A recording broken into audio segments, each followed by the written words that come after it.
I was walking down East 121st Street in Harlem, eating a mango carved to look like a flower on a stick. Yes, you can get such things. They're delicious. And I'd been in Harlem not quite 48 hours at that point. I was there in my role as the volunteer coordinator for the Little Sisters of the Assumption. They have volunteers in cities all over the Northeast. From the moment I got off the subway, I noticed that everyone I passed was looking at me. Some people smiled, but most were giving me serious side-eye. I was getting grilled big time, no matter what I did. Then I noticed I got grilled when I went to check on the volunteers at the headquarters at 115th Street. I got grilled walking to the bodega down the block. I got grilled by the cashier and all the customers in there. In the late afternoon of the second day I was there, I'm eating that mango, walking down the sidewalk, trying to not let the mango juice get all over me. And then it hit me. I'm white. I'm virtually the only white person around. I was different. I was a stranger. And I was suspect for being so. I couldn't remember seeing another white person other than a couple of the sisters and some of the volunteers. I was the odd one out. And then I was going about my business as if everything was normal. As if it's normal to just walk down a sidewalk where you are eating a mango. As if it's normal to go to the corner store. As if I had a right, wherever I was, to be at ease and at home. What possible issue could anyone have with me? And this was yet another time I woke up from the fog, the dream of privileged whiteness. Now, I know that just me talking about this stuff probably has some of you thinking, there he goes again. Why is it always about race? Well, because it is. In so many ways, and so thoroughly and profoundly that when it hits us, who have been blind to the magnitude of it, it staggers us like an unexpected punch to the face. This morning, I don't want to delve into all the injustices of white supremacy and racism so much, as I want to talk about our reactions as white people to the topic, and how we can better understand and overcome negative reaction so we can better help dismantle the racism. Debbie Irving, who we've heard in our readings this morning, suggests there are three basic strategies for white people to engage the topic of race in an ongoing and effective basis. One is curiosity. We'll always make snap judgments, but it's important to ask us and ourselves what voices are present, what messages are being sent, whose perspective am I not hearing? In the news, in a conversation, in a classroom. 2, have courage. Being courageous makes it easier to continue to be courageous again. Because it takes a little bravery to engage in things that are difficult. And 3, as she says, tolerance. Not being tolerant of others, but being tolerant of our own perfections, vulnerabilities, anxieties, and fears when we engage difficult things. Being tolerant of ourselves that that's okay. For years, I taught in a high school where virtually every single one of my students was Black or Latinx. And I had to engage curiosity daily. I had to learn a lot about my students whose culture was very, very, very different from mine. I made a lot of mistakes. Sometimes I had no idea why my students were angry with me. because it was something about who they are and their experiences I didn't understand that reacted to something I said or did. And that went on every day I worked there for years. And I had to get tolerant of that and being okay with that happening to me all the time. Developing racial or intercultural sensitivity is a learning process. Psychologist Milton Bennett in the 1980s proposed that it's a developmental process, that human beings go through a 6-step process of being able to accept and move between different cultures. And the steps are: 1, denial of difference; 2, defense against difference; 3, minimize difference; 4, accept difference; 5, adapt to difference; and 6, integration of difference. The theory says developmentally we go through these stages in order, but we can also at any time and place live, think, and act out of a previous stage we've been through. So it's not just a linear progression or always perfect to where we've worked up to. So each of these: denial of difference, not recognizing that cultural differences even exist. You know, if you're befuddled that urban fashion includes baggies, where the pants are hanging down off the rear end with the underwear showing, sometimes you're like, where does that come from? It's just not in my experience. That's not a culture. It's just wrong. This is the hardest one to break through: denial of difference. It's like a fish saying to another fish, gee, the water here seems a lot more polluted lately. And the other fish says, what water? What are you talking about? In the original Cosmos series, Carl Sagan tried to explain the science of multiple dimensions. And he used a story about a universe called Flatland, where everything has 2 dimensions only: length and width. And he said, imagine a creature, he said, say an apple from a place where there's 3 physical dimensions, happens upon Flatland, kind of hovering over it. And he sees all the Flatland inhabitants, all the squares and rectangles and polygons and stuff sliding around and interacting with each other. And he says, gee, I'd like to let them know I'm here. So he tries to enter Flatland, and all the Flatlanders can see appearing out of nowhere is a red line, because only 2 dimensions of him can be seen. Not making success having any contact with the Flatlanders, he decides to shove a passing square to see if he can get some reaction. And the square all of a sudden lifts above Flatland. And he looks, what he comes to see is down, very confused. He sees all of his friends sliding around each other, talking to each other, going to the movies. And he's befuddled. He doesn't know what to make of it. And he's trying to get sense of it, and he slowly floats back down into Flatland, and all of a sudden he just appears in front of his friends. And they say, where were you hiding that you could sneak up on us like that? And he says, I think I was up. And they pat him on his sides and comfort him. He always was a little odd. And sometimes when we're dealing with different culture, it seems as if we're encountering Flatland. It just seems like it cannot exist, cannot be there. And we have a very hard time understanding it. If we can get past that, get past the fact that differences do exist in culture, and that they're legitimate differences, and that cultures are different, not better or worse than each other, then we have to encounter defense against difference. We can't deny there's any difference, so we get defensive. We think, even if we don't express it to ourselves or others, my culture and its ways are normal and must be defended against any attempts to dismantle it, hurt it, or harm it. Speak English in America. Our way of life is being threatened by those people. Pretty soon, if gay people get married, we'll marry animals. Defense against differences.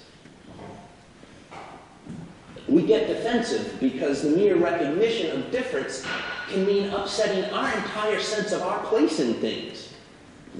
Our sense of history, of who we are, where we come from, where we're going. And in defense against difference work, we need to start to understand when people start to talk about race and Black Lives Matter, no one's saying that it's wrong, incorrect, or bad to be white. What people are saying is everything else should be as good and treated the same. Well, there's no such thing as reverse discrimination.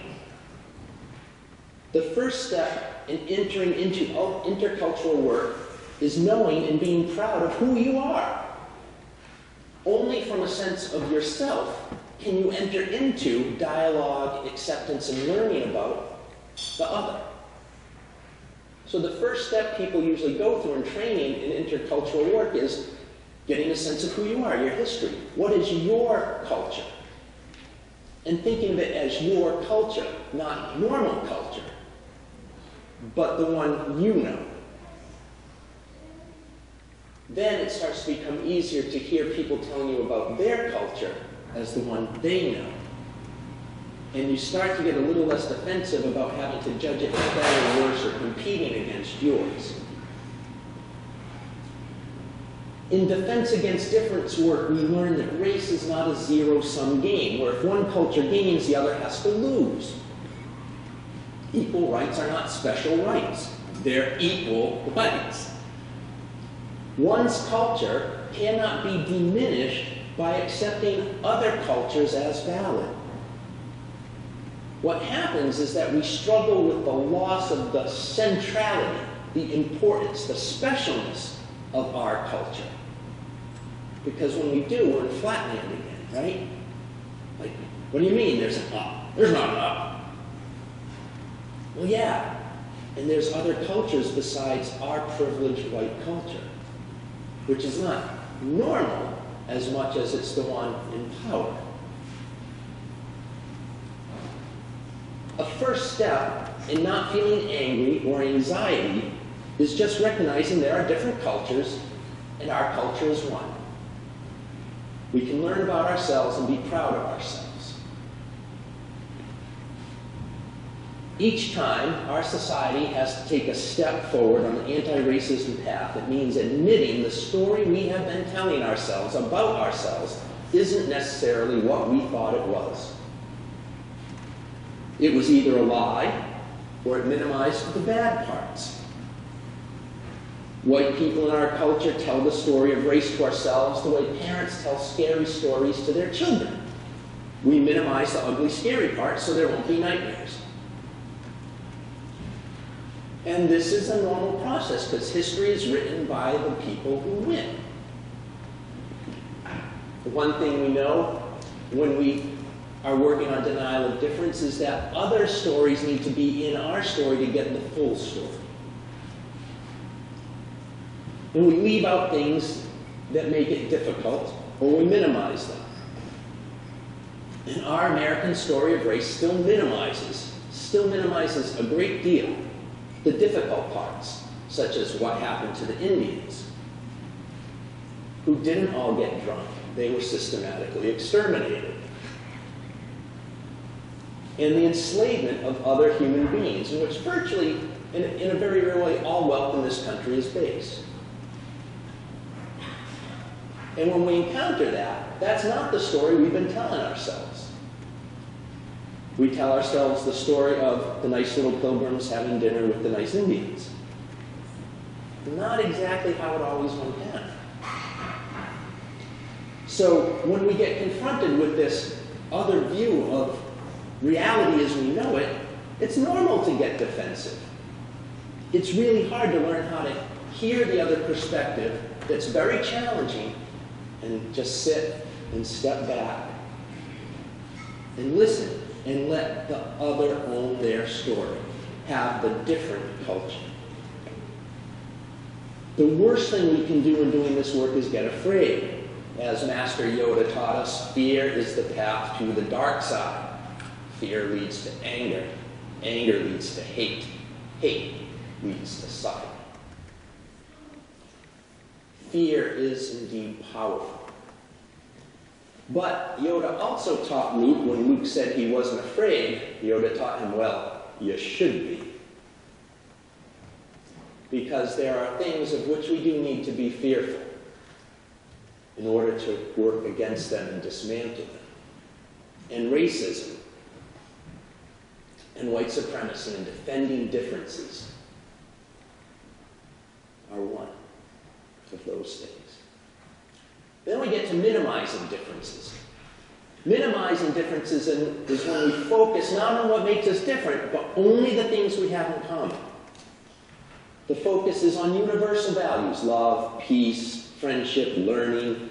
This allows us to deal with the difference in a much more acceptable way. It's more comfortable. And yet, minimizing leads to things that don't really work for us. I don't see color as minimizing. Well, when you can say you don't see color, you have the choice to not see it. People of color never have the choice to not see color because they're reminded of their color all the time, usually in many negative ways. We're post-racial. We've elected a black president. We're finished now. Minimizing the differences.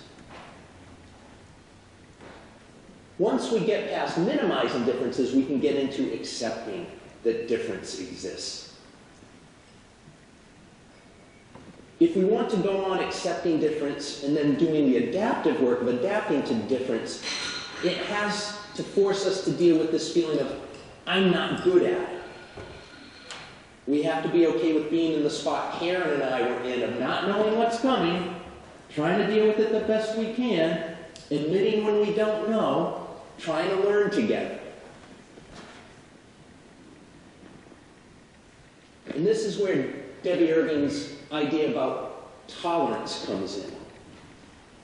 When we wake up to differences and engage them, we will continue to feel uncomfortable. We'll continue to feel anxious. We may continue to feel threatened. We will be frustrated. And our strategy is to practice tolerance. Not tolerance of people who are different, tolerance of our own discomfort. To get more comfortable with the idea that it's okay to be uncomfortable and vulnerable and imperfect. Then we can work on adapting to difference. Changing our speech, our behavior, our thinking to account for differences of culture.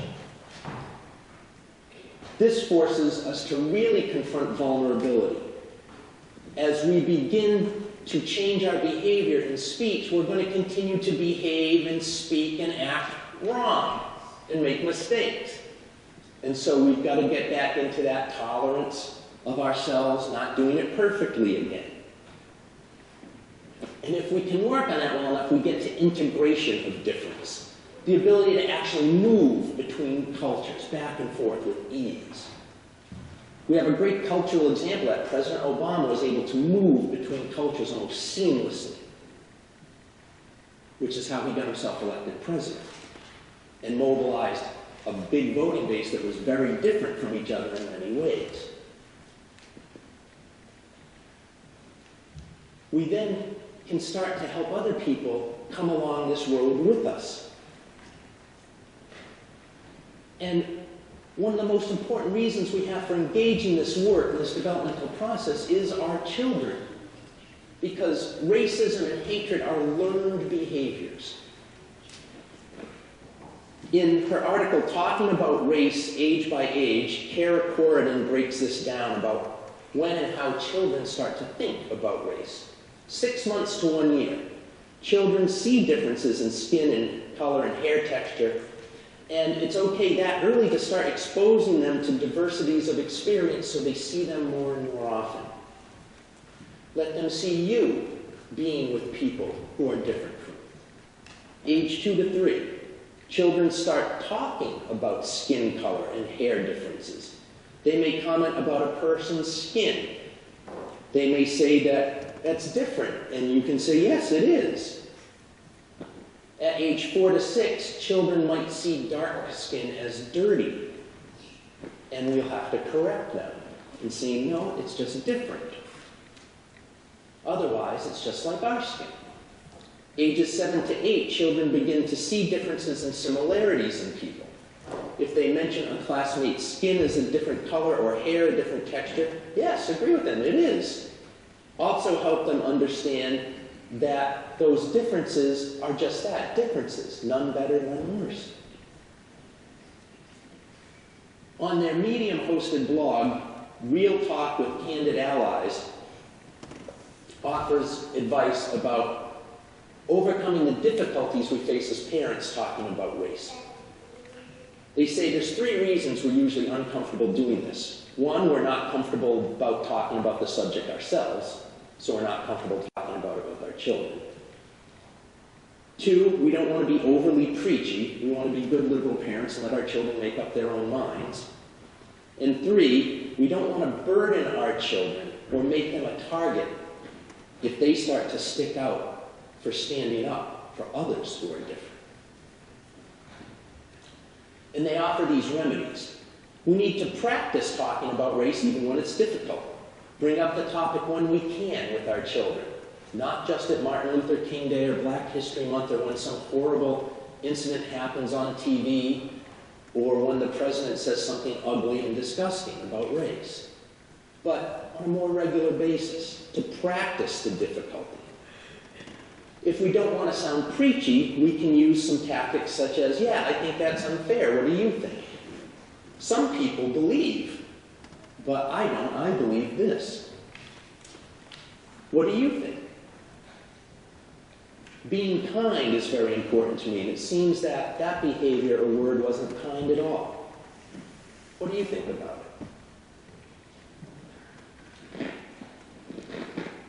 To overcome our concern about our children being targeted, well, we have to think and step back and say, do we actually have a choice about that? Parents of color have no choice about whether their children are going to be targeted or harmed for standing up. And maybe that's something in itself to talk about with children. Yes, it can be dangerous, but if we teach our children values and right and wrong, we can trust them to make decisions that are appropriate for them when the time comes. And this is our vital work we're called to as white people.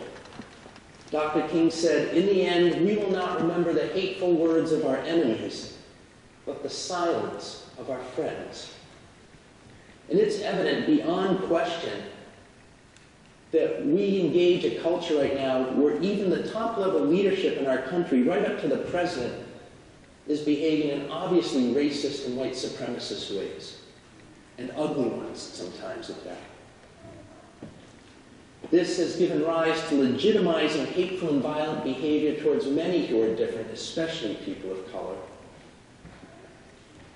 So as difficult as it is, we need to learn why we find race so difficult, start to learn how to find it less difficult, and then tolerate the being uncomfortable as we practice doing better. And we, here in this congregation, know how to do this. Completing the welcoming congregation around LGBTQ issues was this exact same process of developmental intercultural sensitivity with that issue. And we went at it, and we stopped denying difference, and we stopped minimizing, we started working on adapting and integration of differences so that we could, in fact, be a real, more welcoming congregation and ally. We know how to do this. We have done it before. I think we can tolerate a little bit more discomfort and do it with race too.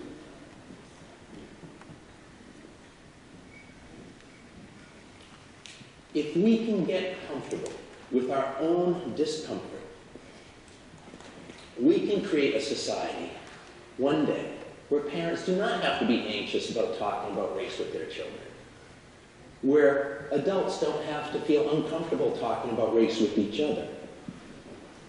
We can create a culture where one day no child will be judged by the color of their skin. but instead, as Dr. King said, by the content of their character.